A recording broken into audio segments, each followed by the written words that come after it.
If you visited a concession stand in Texas, anytime in the last, say, 60 years, you might have heard of Frito pie. A small bag of Fritos is torn open, then chili is piled on top. And the whole thing is served with a little bit of onion, maybe jalapenos if you're lucky.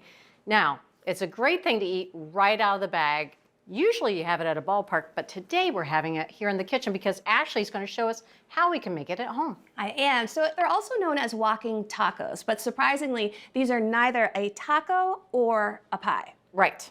So I have 2 tablespoons of vegetable oil heating over medium-high heat, and you can see it is just smoking, so I'm gonna add our beef. Okay. So this is 1.5 pounds of 85% lean ground beef, and I'm gonna add that into the Dutch oven here, along with 2 teaspoons of salt. So now I'm just gonna go through with the wooden spoon and just break them up into 1/4-inch pieces.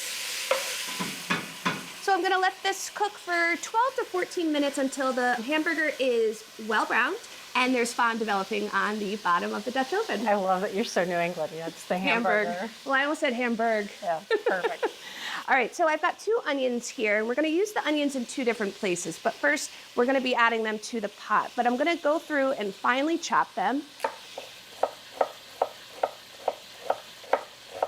All right, so it's been 12 minutes. As you can see, the beef is nice and brown. So what I'm gonna do now is I'm going to add half of these onions. Again, we have 2 cups total of the finely chopped into the pot, and the rest we're gonna be using for a garnish. Okay. So I'm gonna reduce the heat down to medium, and then I'm gonna let these cook until the onions are just softened and beginning to brown, which will take about 5 minutes. Okay. All right, this is looking perfect. So let's move on.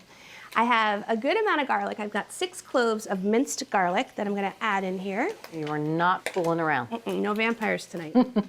2 tablespoons of cornmeal, which is a little different, but we loved how it sweetened up the chili slightly, and it gave us a really nice texture, which mimicked the original version, which was, again, out of the can. Right, which is a little bit tight. Yeah, and it holds really well in the bag of corn chips. Very important.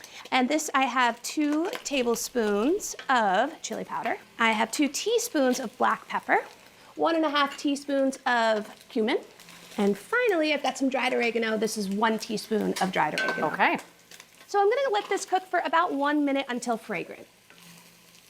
Ash, that smells so good. I mean, what a difference a minute makes. All those spices have bloomed in that hot fat. Yeah. Delicious. Yeah, speaking of delicious, let's add some tomatoes. Okay. I have 1 can of crushed tomatoes. Just gonna go in there and just stir and scrape off the brown bits on the bottom of the pan. And then I have a mild lager. This is 1.5 cups in total. Okay. And you don't wanna use anything dark because it will make the chili taste bitter. Got it. And then I have some minced chipotle and adobo sauce. So you can use between 1 and 2 tablespoons depending on how spicy you like it, but I know you and I both love a little heat. Yeah, we do. So I'm gonna add a full 2 tablespoons here. And now you can see we're already at a simmer. So what I'm gonna do now is it's time to cook this, but I'm gonna reduce this heat down to low. And you want to let this cook for an hour, but you want to check it every so often because you want to maintain a bare simmer. So you may need to adjust the heat ever so slightly. Let's take a look. What are we working with here? That looks so good. That looks great. Is it done? Yeah, it's absolutely done. So let's just take a look at the texture because I made a point of adding that cornmeal in there. So imagine this in a bag. It's perfect. It is nice, yeah. So I have a few bags here, as you can see. So this is a perfect party food. People can kind of choose their own adventure here. And it's fun. Yes, definitely. So I'm gonna turn the bag on its side, the long ways, and just cut about 1/4 inch off the top. And then you're gonna just fold it over. To be sure, you would want to use these kinds of corn chips and not something like a tortilla chip. Yes, thank you. Yes, exactly.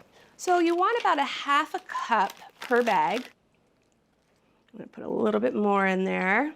This reminds me of my purse at parties. This is exactly what I do if I really like the food. I've heard that about you. I think there's room for some dinner rolls in here too. And butter packets? Yes. Not gonna say I haven't done it. All right, I'm gonna add a little bit of cheese. Let's do a little onion. Sure. I'm not going on a date tonight, so. Okay, good, neither am I. All right, cheers.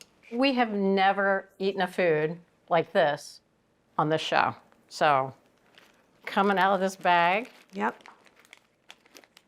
Look at that cheese pull. Oh, Oh, look at that. Whoa. Yes. Oh, yours beat mine. This really is a lot of fun because you go digging for the corn chips in there. And then they're like little bites of crunchy corn in with the chili. For full episodes of your favorite cooking shows, head over to ATK's Full Episodes channel on YouTube. You can stream complete seasons of America's Test Kitchen, Cook's Country, and more. See you there.